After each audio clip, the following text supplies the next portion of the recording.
প্রিয় দর্শক, আপনাদের সবাইকে স্বাগত জানাচ্ছি এনটিভির প্রতিদিনের আয়োজন স্বাস্থ্য প্রতিদিন অনুষ্ঠানে। আপনাদের সঙ্গে আছি আমি ডাক্তার সানজিদা হোসাইন। দর্শক, যে বিষয়টি নিয়ে আজ আমরা আলোচনা করব সেটি হচ্ছে পরিবেশ এবং ক্যান্সার। এই বিষয়টি নিয়ে আলোচনার জন্য আমাদের স্টুডিওতে আজ উপস্থিত আছেন একজন বিশেষজ্ঞ চিকিৎসক। চলুন পরিচিত হওয়া যাক আজকের অতিথির সাথে। ডাক্তার ABM ইউনুস 1959 সালের জুনে পিরোজপুর জেলায় জন্মগ্রহণ করেন। তিনি 1983 সালে ভারতের সমলপুর ইউনিভার্সিটি থেকে MBBS ডিগ্রি অর্জন করেন। এরপর তিনি চিকিৎসা বিজ্ঞানে উচ্চতর FCPS ডিগ্রি লাভ করেন।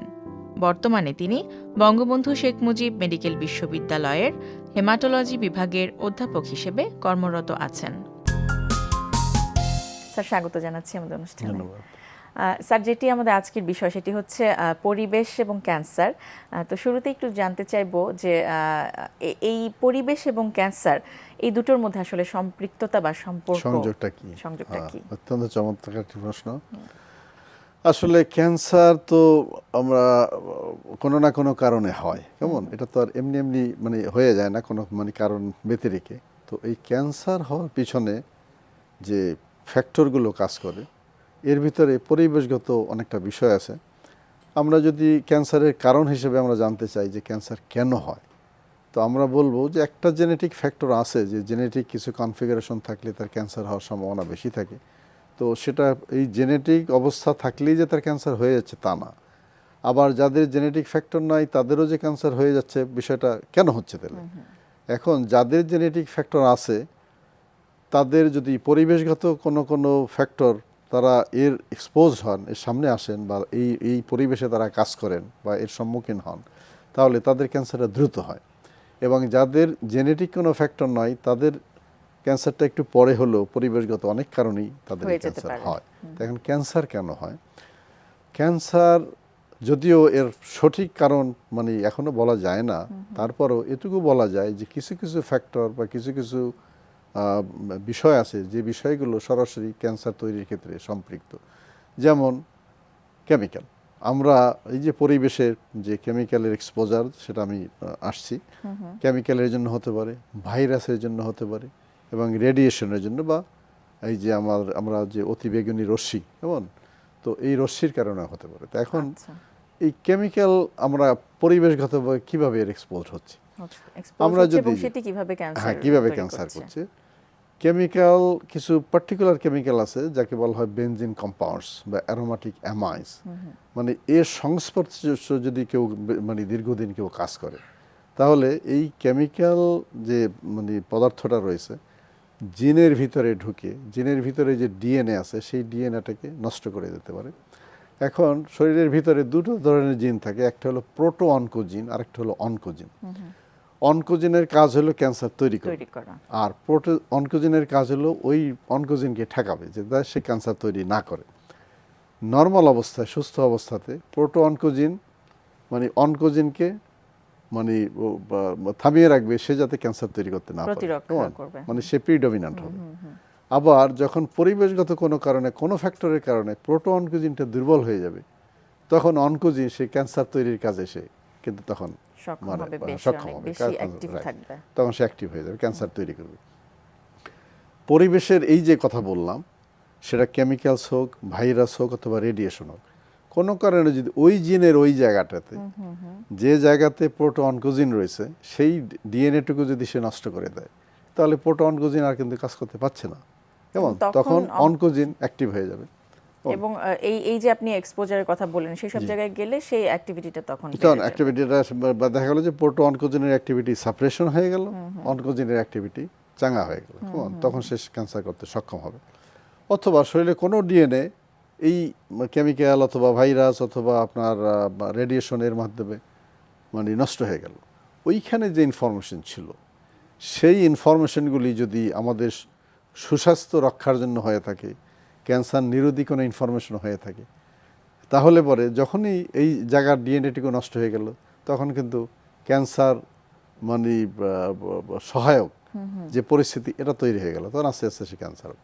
এখন আমরা পরিবেশগতভাবে কীভাবে এক্সপোজ হতে পারি, দিয়ে একটা এক্সাম্পল দিই, যারা রঙের ইন্ডাস্ট্রিতে কাজ করে, কেমন এই যে রঙের যে গন্ধ, রঙের ভিতরে অ্যারোমেটিক মানে অ্যামাইন্স আছে, বেনজিন কম্পাউন্ড আছে, দীর্ঘদিন যারা রঙের ফ্যাক্টরিতে কাজ করছে বা পেইন্টার রং করছে, কিন্তু এই রঙের গন্ধটা সে কিন্তু নিচ্ছে, কেমন আমরা এমনকি মানে কোবলার শু পালিশ যারা করে, কেমন জুতা পালিশ করে, তাদের ওই যে পালিশের ভিতরে কিন্তু সেই একই জিনিস আছে, অ্যারোমেটিক কম্পাউন্ড আছে, এর গন্ধ সে দীর্ঘ নিচ্ছে। আমি পেয়েছি যে ব্লাড ক্যান্সারের রোগী, যে সে মুচি পেট্রোলিয়াম পদার্থ নিয়ে যারা কাজ করে, বিশেষ করে মোটর গ্যারেজের একটা গ্রুপ যারা বিভিন্ন কাজে ওই যে পেট্রোলের ট্যাঙ্ক থেকে পাইপ দিয়ে মুখ দিয়ে টেনে পেট্রোল বের করে বের করে তারা বিভিন্ন কাজ করে, তখন ওইটা এক্সপোজ হচ্ছে, সেটা ভালো কাজের জন্য হোক খারাপ কাজের জন্য হোক, কেউ কেউ আবার চুরিও করে, ঠিক আছে।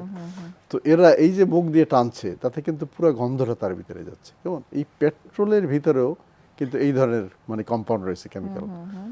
তারপরে যদি আসি আমরা যে প্রিজারভেটিভস রয়েছে, জি প্রিজারভেটিভ আছে, হ্যাঁ প্রিজারভেটিভ মানে খাবারে, হ্যাঁ আচ্ছা খাবারে আমরা এই যে খাবার পাকানোর জন্য, আম পাকানোর জন্য কার্বাইড ব্যবহার করা হয়, কলা পাকানোর জন্য কার্বাইড ব্যবহার করা হয়, কেমন আবার এরকে সংরক্ষণের জন্য কিন্তু ফরমালিন ব্যবহার করা হয়, এবং আরো বিভিন্ন ধরনের কেমিক্যাল আছে, সেই কেমিক্যালগুলো কিন্তু ব্যবহার করে ফলের মানে তার যে চেহারা, এটাকে খুব চকচকে করা হয়, দেখতে খুব আকর্ষণীয় করা হয়, এবং সেটা যাতে পচে না যায় সেই জন্য কিন্তু এইগুলো দেওয়া প্রিজারভেটিভ দেওয়া হয়। তো এগুলাও কিন্তু এই গ্রুপের মধ্যেই পড়ে, কেমন। তো এখন আমরা খাবারের ভিতরে প্রতিনিয়ত যদি আমরা এরকম কেমিক্যালগুলো খাই যেগুলো আমাদের মানে শরীরের জন্য ক্ষতিকর, ফরমালিন, যেমন ফরমালিন এমন একটা জিনিস যেখানে লাগবে প্রোটিনকে ডিনেচার করে দেবে, ডিম সিদ্ধ করলে যেমন মানে শক্ত হয়ে যাচ্ছে, ঠিক ফরমালিন কোনো জায়গায় লাগলে পরে ওই ডিএনএটা কিন্তু ওরকম শক্ত হয়ে নষ্ট হয়ে গেল।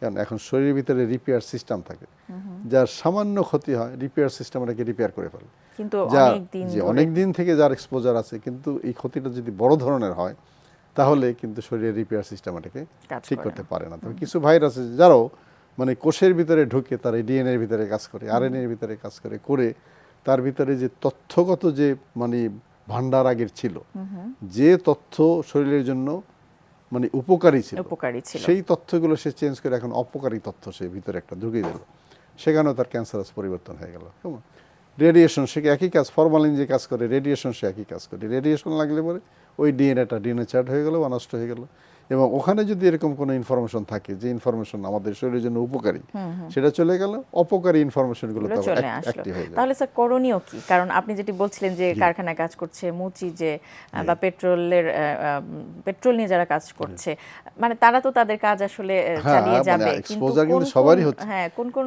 বিষয়গুলো বা সাবধানতা, এমনই হয়তো শুনলে আপনি আতঙ্কিত হবেন না, এই যে আমরা মানে আমাদের যে পারফিউমগুলো ইউজ করা হয় তার ভিতরে কিন্তু অ্যারোমেটিক অ্যামাইন্স আছে।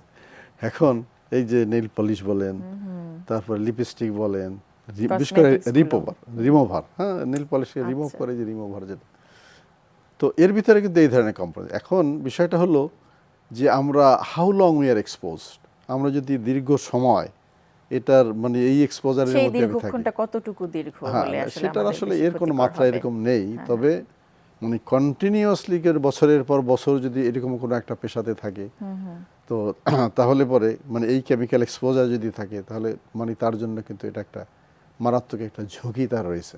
তো এই জন্য আমাদের যেটা উচিত এই পরিবেশগত যে মানে বিষয়গুলো বললাম, এবং সেই বিষয়গুলোতে আমরা দীর্ঘদিন যাতে এক্সপোজারে না যাই। একজন এক্সরে ডিপার্টমেন্টে কাজ করছে, তাকে রেডিও প্রোটেক্টিভ ডিভাইস ব্যবহার করতে হবে, তার শরীরের ভিতরে যেন রেডিয়েশন না ঢোকে। একজন রেডিওথেরাপি ইউনিটে কাজ করছে, একজন নিউক্লিয়ার প্লান্টে কাজ করছে, তাকে ওইরকম প্রোটেকশন তাকে নিতে হবে, যাতে তার ভিতরে মানে অসহনীয় মাত্রায় বা সহনীয় মাত্রার থেকে অতিরিক্ত কোনো রেডিয়েশন যেন তার ভিতরে না ঢোকে। তারপরে আসেন পরিবেশগত যে কি সমস্যা হয়, ন্যাচারালি যে রেগুলো আমাদের এখানে আসে, যে আমাদের একটা ওজোন লেয়ার আছে প্রকৃতিতে, সেই ওজোন লেয়ার আমাদেরকে প্রোটেকশন করার জন্যই, কিন্তু প্রোটেকশন দেওয়ার জন্য প্রাকৃতিকভাবে এটা তৈরি হয়েছে, যাতে এই উপর থেকে খারাপ রশ্মিগুলো, সূর্যের খারাপ রশ্মিগুলো যেন আমাদের কাছে না পৌঁছে। এখন পরিবেশ আপনি দূষণ করে ফেললেন, কার্বন ডাইঅক্সাইড বেড়ে গেল, কেমন, তাহলে এই ওজোন লেয়ারটা পাবো। আমরা জানি গ্লোবালি সেটাই চলে যাচ্ছে। আমরা জানি গ্লোবালি মানে এই যে মানে বা কি বলে ইন্ডাস্ট্রিগুলো বেশি হওয়ার জন্য এবং তার বর্জ্যটাকে ঠিকমতো ম্যানেজমেন্ট না যেটি করার নিয়ে জন্য পুরো বিশ্ব পুরো এখন হাজার মেতে এই আছে পরিবেশগত এই বিপর্যয়ের কারণে সারা বিশ্ব মিলে এখন চিন্তা করছে কিভাবে এটাকে এবং ঠেকানো victim যায়। আমাদের মতো যারা Right. উন্নত দেশ হ্যাঁ, আছে গ্লোবাল ওয়ার্মিং হয়ে গেছে, তো তাপমাত্রা বেড়ে যাচ্ছে, সমুদ্রের পানির উচ্চতা বেড়ে যাচ্ছে, কেমন ঠিক একই কারণে এই ওজোন লেয়ারের স্তর সেটাও কিন্তু আস্তে আস্তে পাতলা হয়ে আসছে। এবং পাতলা হলে কি হবে, এই সূর্য থেকে খারাপ রশ্মিগুলো আমাদের কাছে আসবে এবং আমাদের ভিতরে স্কিন ক্যান্সার থেকে শুরু করে ব্লাড ক্যান্সার সহ অনেক ধরনের ক্যান্সার কিন্তু মানে এর প্রকোপ হতে পারে। কিন্তু বেড়ে স্যার প্রতিরোধের বিষয়গুলো বা নিজেকে রক্ষা করার দায়িত্ব কিন্তু আমরা নিজেরই নিতে নিজেকে হবে।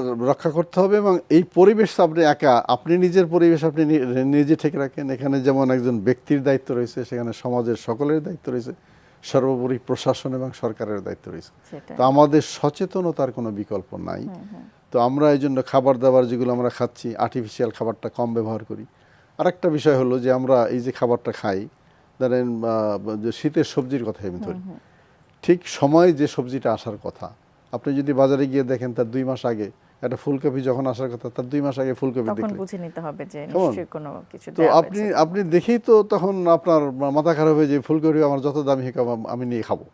কিন্তু এটাকে তো বাই ফোর্স এই অবস্থানে আনা হয়েছে, তাকে কীটনাশক দেওয়া হয়েছে অতিরিক্ত মাত্রায়, তাকে ফার্টিলাইজার দেওয়া হয়েছে অতিরিক্ত মাত্রায়, তাকে কেমিক্যাল দেওয়া হয়েছে, হরমোন দেওয়া ন্যাচারালি হয়েছে। জিনিসটা হয়নি। জি, ন্যাচারালি জিনিসটা হয় না। ন্যাচারালি এমনিই গ্রো করবে মানে সিজনে, তার আগেই এটা নিয়ে আসা হয়েছে, এটা বাই ফোর্স এই কেমিক্যাল অ্যাপ্লাই করে। ঠিক আম যে সময় পাকার কথা, পাকা আম বাজারে পাবেন, তার আপনি 1 মাস 2 মাস আগেই আপনি বাজারে পেয়ে গেলেন। কাঁচা আমটাকে সে বিভিন্নভাবে কেমিক্যাল প্রসেসিং করে এটাকে পাকিয়ে আপনার কাছে নিয়ে আসলো। আসলে এটি ওই আমাদের নিজেরা যেমন আমরা সচেতন হব, তেমনি আমরা নিজেরা সচেতন হলেই কিন্তু আস্তে আস্তে পুরো সমাজ এবং মানে এক্স্যাক্টলি। আমি ছোট্ট একটা ঘটনা বলি, আমি এই পরিবেশগত শেষ করতে চাই। সেটা হলো দিনাজপুরের এক লিচু ব্যবসায়ী, সে কি করলো, প্রথম দিকে লিচুটাকে মানে বেশি দাম পাওয়ার জন্য প্রথম সে ওই স্প্রে দিয়ে বিভিন্ন কেমিক্যাল দিয়ে ওটাকে রংটাকে চটকদার করে এবং পাকিয়ে সে বাজারে বিক্রি করলো, অনেক দাম পেল।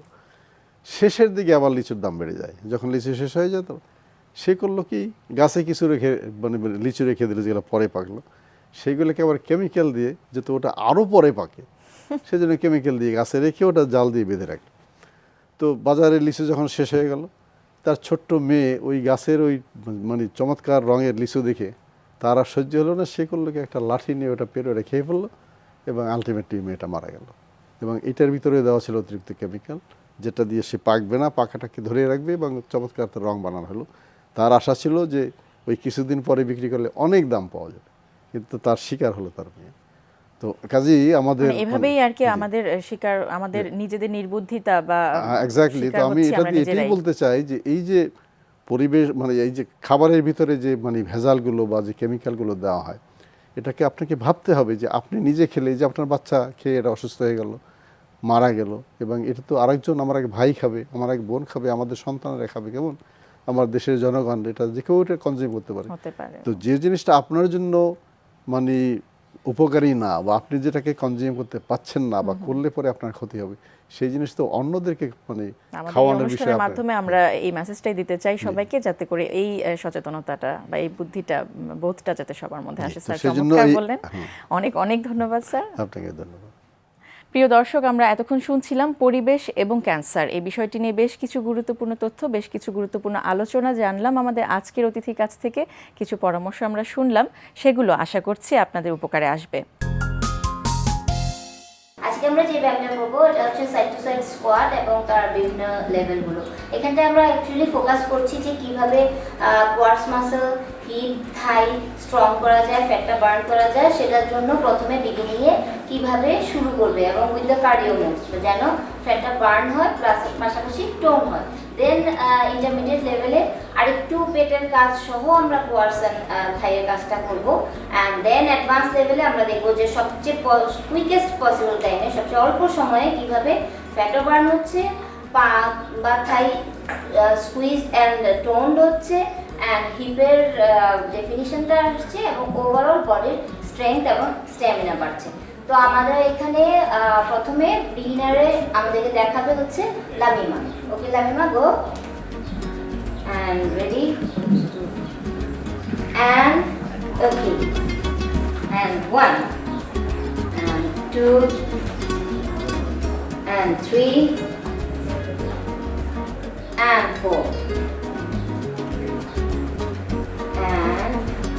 স্লোলি আমরা দেখালাম যেন যখন বসছে কোয়ার্সের কাজটা হচ্ছে এবং যখন স্টেপে থাকছে তখন মুভমেন্টটা বেশি হচ্ছে। একটা না একটা জায়গা করলে তখন দেখা যায় যে মাসলের মুভমেন্টটা অনেক সময় ওভাবে হয় না। তো মুভমেন্টের সাথে সাথে যেন কোয়ার্সের কাজটা হলো।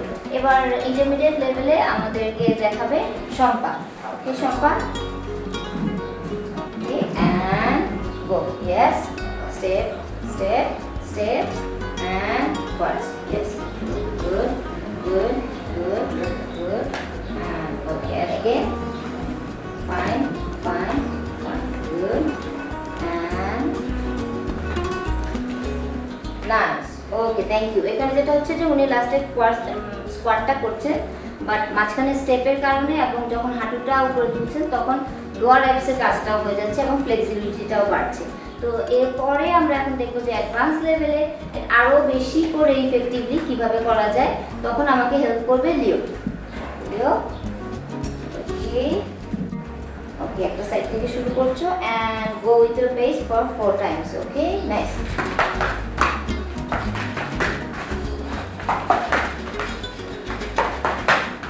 Very good.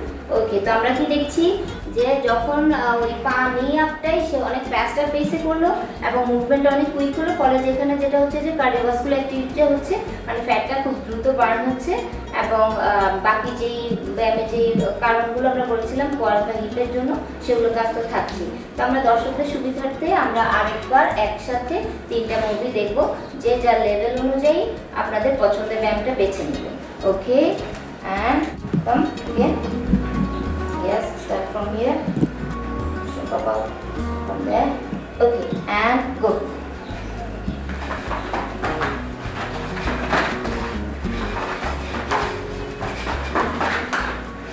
Okay, and done.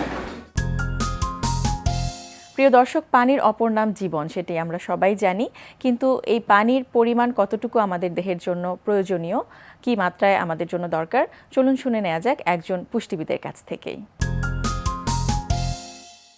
পানি ছোট্ট একটি শব্দ, অত্যন্ত গুরুত্বপূর্ণ একটি খাদ্য উপাদান আমাদের দৈনন্দিন খাবারের তালিকায়।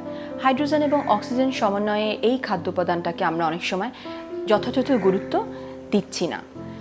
আমরা দেখা যাচ্ছে খাদ্য তালিকাতে প্রোটিন, ফ্যাট, কার্বোহাইড্রেট, ভিটামিন, মিনারেলসের পরিপূর্ণ সমন্বয় রাখছি, কিন্তু পানির বিষয়টাকে আমরা একটু ভুলে যাচ্ছি। আমাদের দৈনন্দিন খাদ্য তালিকায় বিশুদ্ধ পানি এবং পরিমিত পরিমাণে যথেষ্ট গুরুত্বপূর্ণ।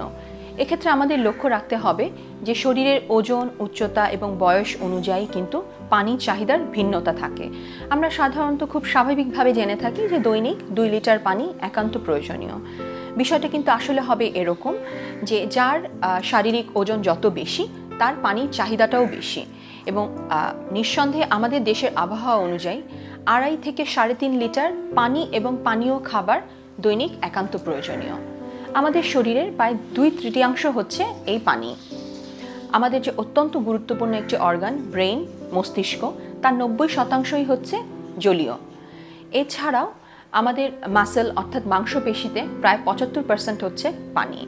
আমাদের বনে আছে হাড় এবং অস্থিমজ্জাতে আছে প্রায় 22% পানি, এবং রক্ত এতে আছে 85% পানি। এ থেকে আমরা খুব সহজেই বুঝতে পারি যে মাথা থেকে পা পর্যন্ত অর্থাৎ টপ টু টো আমাদের শরীরের প্রতিটি গুরুত্বপূর্ণ অঙ্গের প্রতিটা সেলের সতেজতার জন্য পানি একান্ত গুরুত্বপূর্ণ। এক্ষেত্রে আমাদের লক্ষ্য রাখতে হবে পানির বিশুদ্ধতার বিষয়। পানিটা অবশ্যই হতে হবে বিশুদ্ধ এবং কিছু কিছু ক্ষেত্রে পরিমিত। যেমন কিডনি রোগী, এদের ক্ষেত্রে পানির পরিমাণটা যথেষ্ট গুরুত্বপূর্ণ। এই পানির পরিমাণটা আমরা নির্ধারণ করি সাধারণত তার ইনপুট আউটপুটের উপরে। সারাদিনে তার শরীরে যতটুকু পানি বের হচ্ছে তার উপরে তার পরের দিনের পানির ইনটেকটা নির্ধারণ করা হয়। পানি একটি অত্যন্ত গুরুত্বপূর্ণ ভূমিকা পালন করে বিভিন্ন কঠিন রোগ থেকে আমাদের রক্ষা করতে। তার মধ্যে অন্যতম হচ্ছে ক্যান্সার।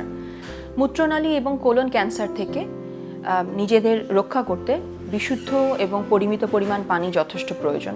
এছাড়াও পানি আমাদের শরীরে বিভিন্ন বর্জ্য এবং টক্সিনকে শরীর থেকে নিষ্কাশনে সহায়তা করে। এভাবে পানি অন্যান্য সব ক্যান্সার থেকেই আমাদেরকে নিরাপদে রাখতে সহায়তা করবে। পানি আমাদের শরীরের তাপমাত্রা নিয়ন্ত্রণে অত্যন্ত গুরুত্বপূর্ণ ভূমিকা পালন করে, যেটা আমাদের দেশের এই বৈরী আবহাওয়ার জন্য অত্যন্ত প্রয়োজনীয়।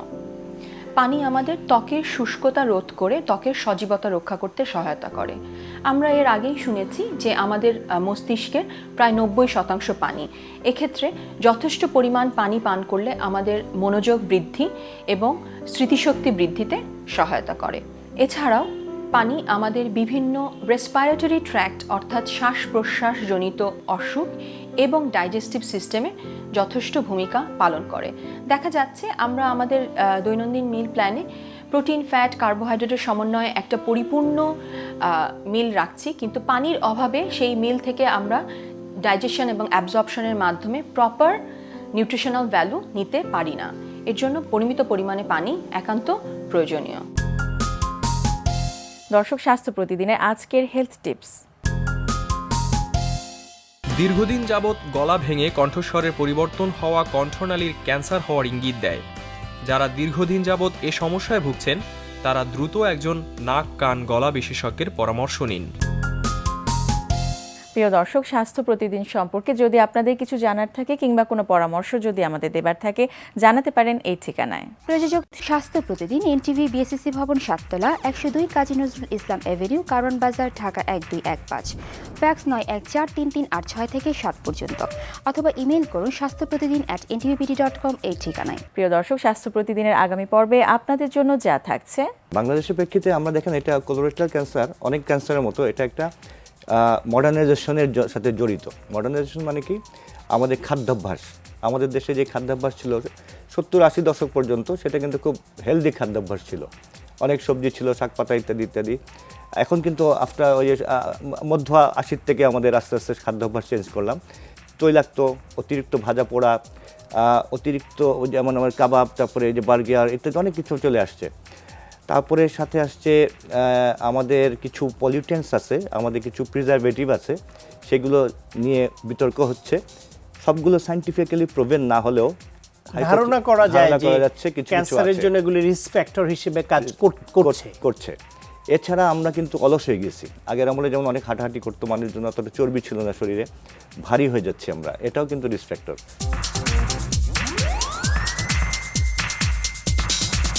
দর্শক, বিশ্বের যে কোনো প্রান্ত থেকে যে কোনো সময় আপনাদের পছন্দের অনুষ্ঠান স্বাস্থ্য প্রতিদিন দেখতে চাইলে ভিজিট করুন আমাদের পূর্ণাঙ্গ ওয়েব পোর্টাল www.ntvbd.com। আজ এ পর্যন্তই। আপনারা সবাই ভালো থাকুন, সুস্থ থাকুন।